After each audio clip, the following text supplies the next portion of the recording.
Ang lakas. Kung hindi kanya kayang ipagtanggol, ito ipagtatanggol ka.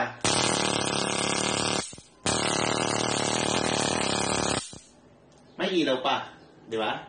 Ito nga pala ang 1101 self-defense flashlight. Sobrang perfect nito pang self-defense. Lalo pag ginagabi ka, ito yung magandang kasama. Lalo ngayon, naglabasan na naman yung mga masasamang loob. Dapat may mabubunot ka kung sakaling kailanganin mo. Perfect sa madidilim na daan dahil maliwanag na rin yung flashlight nito. Magandang iregalo to sa jowa mo o kaya naman sa mga kapatid mong babae. Para kahit wala ka sa tabi nila ay meron silang mabubunot na pang self-defense. Meron na rin siyang safety switch. Ayan, kung gagamitin nyo, i-turn on nyo lang.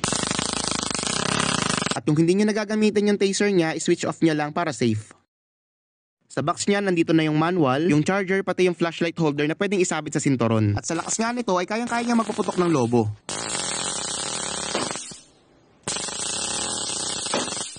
Ang lakas!